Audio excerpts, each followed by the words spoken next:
12 సంవత్సరాలకి ఒకసారి వచ్చే మహాకుంభాభిషేకం కార్యక్రమానికి జిల్లా యంత్రాంగం సంసిద్ధంగా ఉంది.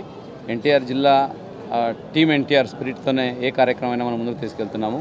ఇప్పుడే గౌరవ ఎంపీ గారు, సిపి గారు చెప్పినట్టు, అలాగే గౌరవ చైర్పర్సన్ గారు, అలాగే టెంపుల్ ఈవో గారు, ఇతర అధికారులందరూ సమన్వయంతో, అలాగే టెంపుల్ ఎండోమెంట్ మినిస్టర్ గారు, అలాగే గౌరవ ముఖ్యమంత్రి గారు, ఉప ముఖ్యమంత్రి గారు వీళ్ళు ఎప్పటికప్పుడు ఈ టెంపుల్ పనితీరు, అలాగే ఈ సెలబ్రేషన్స్ ఎలా జరుగుతున్నాయి దీని గురించి మనకు ఎప్పటికప్పుడు దిశానిర్దేశాలు చేస్తున్నారు. వాళ్ళ దిశానిర్దేశాల మేరకు ఈసారి కూడా వచ్చే ఈ మహాకుంభాభిషేకం ఏదైతే ఉందో దీన్ని ఎక్కడ ఇబ్బంది లేకుండా సామాన్య భక్తులకు పెద్దపీట మనం ఎప్పుడు అనుకుంటుంటాము. అదే ప్రకారంగా వచ్చే భక్తులకి ఏ మాత్రం అసౌకర్యం కలగకుండా అట్ ద సేమ్ టైం టెంపుల్లో జరగాల్సిన ఈ మహాకుంభాభిషేకం ఏదైతే ఉందో దానికి రిక్వైర్డ్ స్టాండర్డ్గా ఎక్కడ కాంప్రమైజ్ అవ్వకుండా చేయడానికి అన్ని ఏర్పాట్లు చేయడం జరుగుతుంది.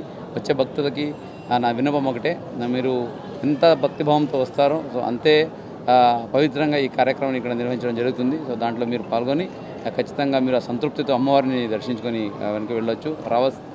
వస్తున్నప్పుడు మీకు కావాల్సిన సౌకర్యాల గురించి, మీకు క్యూ లైన్ అయితేనేంటి, ఇక్కడ ఉన్న పార్కింగ్ ఫెసిలిటీస్ అయితేనేంటి, లేదా పిల్లలకి అలాగే వృద్ధులకి కావాల్సిన ఫెసిలిటీ అయితేనేంటి, ఇవన్నీ చాలా చక్కగా ఏర్పాటు చేయడం జరుగుతుంది. ఎక్కడ కూడా కాంప్రమైజ్ ఎక్కడ చేస్తాము.